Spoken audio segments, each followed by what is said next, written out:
പിതാവിൻ്റെയും പുത്രൻ്റെയും പരിശുദ്ധാത്മാവിൻ്റെയും നാമത്തിൽ ആമേൻ. എല്ലാവരെയും കർത്താവ് അനുഗ്രഹിക്കട്ടെ. നമ്മൾ വീണ്ടും ഒരുമിച്ച് കൂടി. ഇന്ന് ഡിസംബർ 17 ചൊവ്വാഴ്ചയാണ്. നമുക്ക് പ്രത്യക്ഷ പ്രാർത്ഥനയ്ക്ക് വരാം.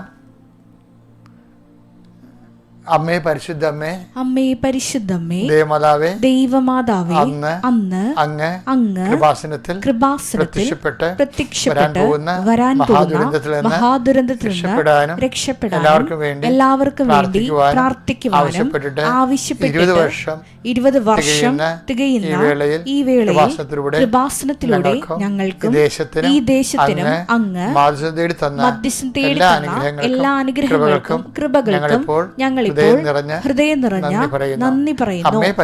അമ്മേ പരിശുദ്ധമ്മേ, ജപമാല മാതാവേ, സകല കൃപാസനം പ്രാർത്ഥനയോടും ചേർത്ത് ഞങ്ങളിപ്പോൾ പ്രാർത്ഥിക്കുന്ന ഈ കുടുംബത്തിന്റെ പ്രത്യേക നിയോഗം പറമക്കളെ.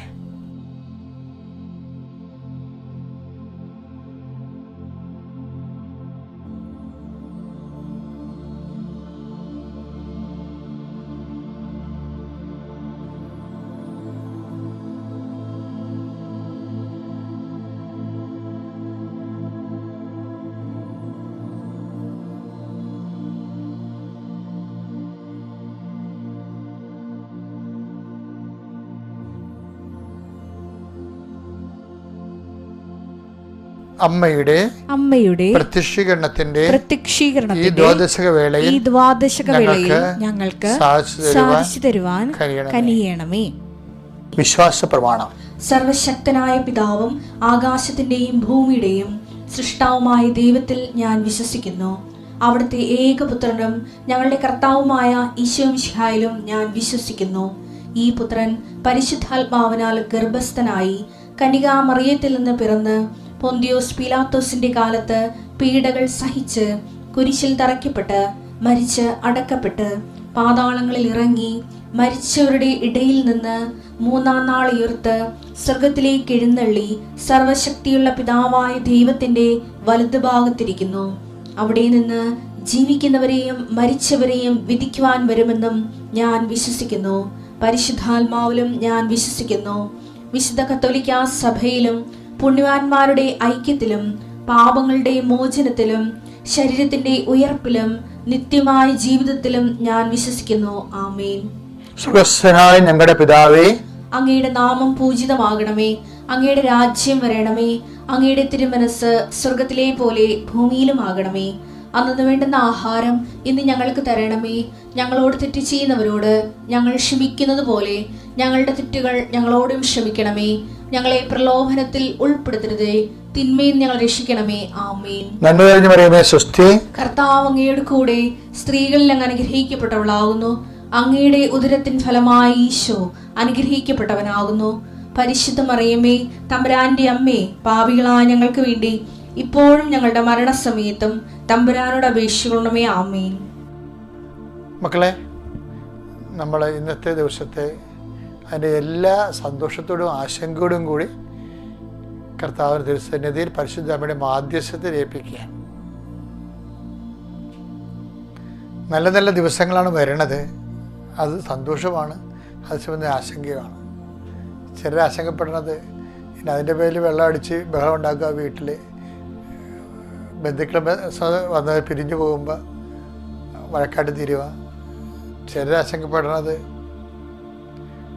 അത് പാവത്തങ്ങൾക്ക് ക്രിസ്മസ് കൂടാൻ അത്രയും കാശില്ലല്ലോ എന്ന് ചിന്തിക്കുന്നവരുണ്ട്. എല്ലാവരെയും ഉൾക്കൊണ്ടുകൊണ്ടാണ് ഈ പ്രാർത്ഥന മാതാവിനെ ഏൽപ്പിക്കുന്നത്. അമ്മേ പരിശുദ്ധമ്മേ, ദേവമാതാവേ, ക്രിസ്മസ് പോലും ഇല്ലാത്തവരുണ്ട്. വീട്ടിലുള്ള രോഗികളായിട്ടുള്ളവരുണ്ട്. ഈ അടുത്ത കാലത്ത് മരണം നട വീടുകളുണ്ട്, അവർക്ക് ക്രിസ്മസ് ഇല്ല. നക്ഷത്രം തൂക്കിയാൽ അപ്പം അവർക്ക് കണ്ണ് നിറയും. അങ്ങനെയുള്ള എല്ലാ വീടുകളെയും ഞങ്ങളിപ്പോൾ ഓർക്കണം. ഈശോയെ, ക്രിസ്മസ് എല്ലാ തരത്തിലും ഉണ്ട്, ദുഃഖത്തിൻ്റെ ക്രിസ്മസും ഉണ്ട്. പക്ഷെ അത് നമ്മൾ ഈശോയുടെ നാമത്തിലെടുക്കുമ്പോൾ അത് സന്തോഷത്തിൻ്റെ കൃപയുടെ ക്രിസ്മസുമായിട്ട് മാറും. സന്തോഷത്തിൻ്റെ ക്രിസ്മസ് ഉണ്ട്, അത് നമ്മൾ എടുക്കുമ്പോൾ അനുഗ്രഹത്തിൻ്റെ ക്രിസ്മസായിട്ട് മാറും. രണ്ടായാലും നമുക്ക് നല്ലതാണ്. കാര്യം നമ്മൾക്ക് ക്രിസ്മസ് തന്നത് ഈശോ. അമ്മ ഒത്തിരിയേറെ വിഷമിച്ചിട്ടുണ്ട്. ഞാനിതൊരു പ്രസംഗം പോലെ പറയുകയല്ല, മറിച്ച് ഇങ്ങനെയുള്ള വ്യത്യസ്ത വികാരങ്ങളെ കർത്താവിൻ്റെ തിരുസന്നിധി സന്തോഷത്തിൽ ഏൽപ്പിക്കാൻ വേണ്ടി നിങ്ങളെ ഉപദേശിക്കുകയാണ്. കർത്താവ്, നിൻ്റെ വിശുദ്ധ പൗരോഹിത്യത്തെ മഹത്വപ്പെടുത്തണമേ. കർത്താവെ, സഭയിലുള്ള സാന്നിധ്യം പ്രകടമാക്കണമേ. കർത്താവെ, ഞാൻ ഈ പ്രാർത്ഥന ഈശോയുടെ നാമത്തിൽ ചെയ്യുമ്പോൾ ആ പ്രാർത്ഥന പങ്കെടുത്തുകൊണ്ട് ലോകത്തിൻ്റെ വ്യത്യസ്തമായ ഭാഗങ്ങളിലിരിക്കുന്നവർ ശിരസ് നമിച്ച് കൈകൾ കുപ്പി അങ്ങയുടെ തിരുസന്നിധി അനുഗ്രഹം പ്രാപിക്കാൻ വേണ്ടി, ആശ്വാസം പ്രാപിക്കാൻ വേണ്ടി നിൽക്കുന്നവർ, രോഗികൾ കർത്താവെ, പ്രത്യേകിച്ച് ഇപ്പോഴും തിരുമുറിവാർന്ന് വരുതുകരം അവർ ശിരസ് വെക്കണമേ. രോഗം വന്നാൽ കർത്താവ്, നമ്മൾക്ക് നമ്മുടെ ബന്ധുക്കളകന്ന് അടുപ്പമുള്ളവർ ചിലപ്പോൾ അകന്നു പോകും. ഒരടുപ്പവും ഇല്ലാത്തവർ അതിൻ്റെ പേര് നമ്മുടെ അടുത്ത് വരികയും നമുക്ക് അവസാനം ബാധ്യതയായി മാറുകയും ചെയ്യും. ചിലപ്പോൾ രോഗം വരുമ്പോൾ പണം നഷ്ടപ്പെടും. നമ്മൾ സഹായിച്ചു പോയി നമ്മളെ സഹായിക്കാതെ വരുമ്പോൾ നമുക്ക് നിരാശയും വെറുപ്പും ഉണ്ടാകും. അങ്ങനെ എല്ലാ കാലാവസ്ഥകളിലൂടെയും ജനങ്ങൾ പോയിക്കൊണ്ടിരിക്കുകയാണ്. ഈശോയെ, എല്ലാവരെയും സന്ധിക്കാതെ നീ മാത്രമേ ഉള്ളൂ. മാനുഷികമായി ഒന്നും കാണാതെ എല്ലാം കർത്താവിനെ മുൻനിർത്തി കാണുവാനും നമുക്ക് പരിഹരിക്കാൻ പറ്റാത്ത അവസ്ഥകളെല്ലാം കർത്താവിനെ ഏൽപ്പിച്ചുകൊണ്ട് കർത്താവിൻ്റെ നാമത്തെ സ്വീകരിക്കാനും, കുരിശായാലും മുക്കിലിടമായാലും ഈശോയുടെ നാമം സ്വീകരിക്കാനും, അത് കർത്താവിൻ്റെ തിരുവുത്ഥാനത്തിൻ്റെ മഹിമ പ്രാപിച്ച പോലെ നിത്യതയിലും മഹിമ പ്രാപിക്കാൻ ഉപകരണമാക്കാൻ വേണ്ടിയാക്കണമേ. കർത്താവ്, രോഗികളെ സംബന്ധിച്ച് പ്രാർത്ഥിക്കുന്നു, കുഞ്ഞുങ്ങളെ സംബന്ധിച്ച് പ്രാർത്ഥിച്ചേ, കുഞ്ഞുങ്ങളില്ലാത്തവരെ സംബന്ധിച്ച് പ്രാർത്ഥിക്കുന്നു, ജീവിത മാർഗമില്ലാത്തവരെ സംബന്ധിച്ച് പ്രാർത്ഥിക്കുന്നു. കർത്താവ്, കടക്കാർ വന്ന് ഭീഷണിപ്പെടുത്തുകയും അവർ പലതരത്തിൽ നമ്മുടെ സമാധാനം നഷ്ടപ്പെടുത്തുകയും ചെയ്യുന്നവരുണ്ട്. കടക്കാരെ കൊണ്ട് മൊബൈലിൻ്റെ ശല്യം കാരണം മൊബൈലിൻ്റെ നമ്പർ മാറിയവരുണ്ട്. അവർ വീട്ടിൽ വന്ന് ഇരിക്കുന്നവരൊക്കെ ഉണ്ട്. പലതരത്തിലാണ്. ക്രിസ്മസുമായിട്ട് പലതരത്തിലുള്ള ബാധ്യതകളും എങ്ങനെ ചെയ്യും, അതുകൊണ്ട് വീട്ടിൽ തന്നെ ഇറങ്ങിപ്പോണവരുണ്ട്. അങ്ങനെ വ്യത്യസ്ത ക്രിസ്മസ് കാരണം നാട് വിട്ടു പോണവരുണ്ട്. ഈശോയെ, കാര്യം കടക്കാർ വരുമല്ലോ എന്നൊക്കെ വിചാരിച്ചുകൊണ്ട് ഇങ്ങനെ ഇത് വിചിത്രമായി ഇതിൽ നിന്ന് ആര് രക്ഷിക്കും, ദുർഭഗമായ അവസ്ഥയിൽ നിന്ന് ആര് രക്ഷിക്കുമെന്ന് ചോദിക്കുമ്പോൾ കർത്താവെ, റോമാലേഖനത്തിൽ 7:24 പറയണത് പരനേശ് മഹേശൻ മാത്രമെന്ന്. കർത്താവ്, നീ മാത്രമേ ഉള്ളൂ. അതുകൊണ്ട് ഞങ്ങളിപ്പോഴും ഈ പ്രഭാതത്തിൽ ഈ മക്കളെ എല്ലാം അങ്ങേ ഏൽപ്പിച്ച് പ്രാർത്ഥിക്കുകയാണ്. ഇന്ന് യാത്ര ചെയ്യുന്ന ദിവസം പ്രാർത്ഥിക്കുന്നു. ഇന്ന് ആശുപത്രിക്ക് യാത്ര ചെയ്യുന്നവരുണ്ട്, ഓഫീസുകളിലേക്ക് യാത്ര ചെയ്യുന്നവരുണ്ട്, പണം സമ്പാദിക്കുന്ന ബാങ്കിലേക്ക് യാത്ര ചെയ്യുന്നവരുണ്ട്, പണം വായ്പ വാങ്ങിക്കുന്ന ബന്ധുക്കളിലേക്ക് യാത്ര ചെയ്യുന്നവരുണ്ട്, പരിചയക്കാരിലേക്ക് യാത്ര ചെയ്യുന്നവരുണ്ട്. കർത്താവ്, എല്ലാവരും സംബന്ധിച്ച് പ്രാർത്ഥിക്കുന്നു. ഹസ്ബൻഡിനെ വൈഫിനെ സംബന്ധിച്ച് പ്രാർത്ഥിക്കുന്നു, മക്കളെ സംബന്ധിച്ച് പ്രാർത്ഥിക്കുന്നു. 4 മക്കളും ക്രിസ്മസ് ആയിട്ട് 4 സ്ഥലത്തും 4 മാതാപിതാക്കന്മാർ മക്കളും 4 ഇടങ്ങളിലായിരിക്കുകയും കുടുംബത്തിൻ്റെ ആ ഒരു ഉപ്പിൻ്റെ ഉറകട്ട പോയ പോലെ മോരിൻ്റെ പശു ചത്ത് മോരിലെ പുളിയും പോയെന്ന് പറഞ്ഞ പോലെ കുടുംബവും പോയി, 4 വഴിക്കായി. കുടുംബത്തിൻ്റെ ആ പഴയകാല അനുഭവങ്ങളും പോയതുപോലെ മനസ്സുകൊണ്ട് നിശബ്ദമായ ദുഃഖം അനുഭവിക്കുന്നവരെ ഞാൻ കാണുന്നുണ്ട്. ഈശോയെ, അവരെ സമർപ്പിച്ച് പ്രാർത്ഥിക്കുന്നു. ഈശോയെ, കർത്താവ്, ഭവനരഹിതരുണ്ട്. ഈശോയെ, കാലത്തൊഴുത്ത് പോലെ തന്നെയുള്ള അവസ്ഥകൾ ജീവിക്കുന്നവരുണ്ട്. അല്ലെങ്കിൽ വീട് ഉണ്ട്, പക്ഷേ അത് പഴയതാണ്, അപ്പം അതൊന്ന് പുതുക്കാൻ പറ്റണില്ല, അത് റിപ്പയർ ചെയ്യാൻ പറ്റണില്ല, അതിനുള്ള സ്കീമില്ല, അതിനുള്ള വരവില്ല, മാർഗമില്ല, അങ്ങനെ വിഷമിക്കുന്നവരുണ്ട്. ഈശോയെ, ആ കുടുംബത്തിലേക്ക് വന്ന് കയറുമ്പോൾ തന്നെ ശരീരം മുഴുവൻ ഭയവും ഉറക്കമില്ലായ്മയും പ്രഷറും കയറുന്നവരുണ്ട്. ഈശോയെ, വീട്ടിൽ നിന്ന് ഇറങ്ങുമ്പോൾ സമാധാനം, അകത്തേക്ക് വരുമ്പോൾ അസമാധാനം അനുഭവിക്കുന്നവരുണ്ട്. അങ്ങനെ വ്യത്യസ്തങ്ങളായ വിഷയതകൾ അനുഭവിക്കുന്ന മക്കളില്ല, ജോലിയില്ല, വരുമാനമില്ല, എന്താണ് ചെയ്യേണ്ടത്, എങ്ങനെയാണ് ജീവിക്കേണ്ടത്, ഒരു ദിവസം എങ്ങനെയാണ് തട്ടിമുട്ടേണ്ടതെന്ന് മുന്നോട്ട് പോകണമെന്ന് അറിയാൻ പാടില്ലാത്ത ദിവസമുണ്ട്. കോടതിയിൽ കേസ്, കുടുംബ കോടതി കേസ്, മറ്റു പലതരം ആൾക്കാരുടെ ഭീഷണികൾ, അങ്ങനെയുള്ളവരുണ്ട്. പല കേസുകൾ കാരണം വാഹനത്തിൻ്റെ കേസ്, പോസ്കോ കേസ്, ഇതുപോലുള്ള ഓരോ കേസുകളും കാരണം ജയിലിലായിട്ടുള്ളവരുണ്ട്. അതിൻ്റെ പേരിൽ ആ കുടുംബം അനുഭവിക്കുന്ന പ്രയാസങ്ങളും നിരാശകളും ഉണ്ട്. മറ്റുള്ളവർ മനുഷ്യരെ അവരെ പുച്ഛത്തോടെ കാണുന്ന അവസ്ഥകളുണ്ട്. എല്ലാം സംബന്ധിച്ച് പ്രാർത്ഥിക്കുന്നു. എല്ലാം മാനസാന്തപ്പെടാനും വിശുദ്ധീകരിക്കാനും വിടുതൽ പ്രാപിക്കുവാനും കർത്താവെ, നിൻ്റെ നാമത്തിൽ അവർ പഴയ ജീവിതം നഷ്ടപ്പെട്ടു പോയവർ തിരിച്ചു പിടിക്കാൻ ആഗ്രഹിക്കുന്ന എല്ലാവരെയും കർത്താവ് ഈ ദിവസം നീ ആശീർവദിക്കണമേ.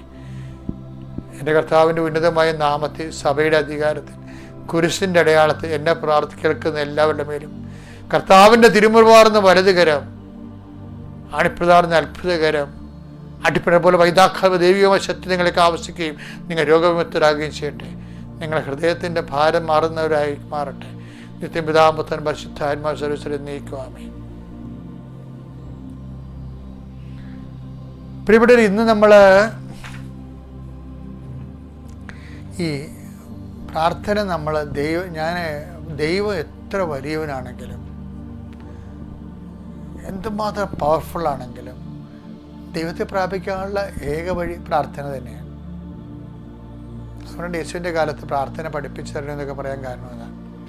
ഇടുക്കിയിൽ എന്തുമാത്രം കറണ്ട് ഉൽപ്പാദിപ്പിച്ചാലും നമ്മുടെ വീട്ടിൽ വേണമെങ്കിൽ വയറ് തന്നെ വേണം. അതാണ് പ്രാർത്ഥനയുടെ അവസ്ഥ. അതുകൊണ്ട് ദൈവത്തോട് ഉള്ളതുപോലെ പറഞ്ഞാണ് ശരിക്കും പറഞ്ഞ ഉള്ള പ്രാർത്ഥന. മനസ്സിലായേ? ദൈവത്തോട് ഉള്ളതുപോലെ പറയണതാണ് യഥാർത്ഥത്തിലുള്ള ഉള്ള പ്രാർത്ഥന. നമുക്കൊരു വചനം കേൾക്കാം. ഒരു മനുഷ്യൻ ഉള്ളതുപോലെ അങ്ങോട്ട് പറയും. യോഹന്നാന്റെ സുവിശേഷം 5:7. അവൻ പറഞ്ഞു, കർത്താവേ, വെള്ളമിളകുമ്പോൾ എന്നെ കുളത്തിലേക്കിറക്കാൻ ആരുമില്ല. ഞാൻ എത്തുമ്പോഴേക്കും മറ്റൊരുവൻ വെള്ളത്തിൽ ഇറങ്ങിക്കഴിഞ്ഞിരിക്കും. ഇതാര് പറഞ്ഞാണെന്ന് അറിയാമല്ല, നമ്മുടെ തറവാട് രോഗി പറഞ്ഞാണ്. പ്രസിദ്ധനായ ഒരു മനുഷ്യനാണ് സുവിശേഷത്തിന്. പക്ഷെ പുള്ളിയുടെ പ്രാർത്ഥന ഈശോ പെട്ടെന്നാണ് കേൾക്കണത്. എന്താ കാര്യം? നീ കിടക്കയും എടുത്തുകൊണ്ട് എഴുന്നേറ്റ് നടക്കാൻ പറയും.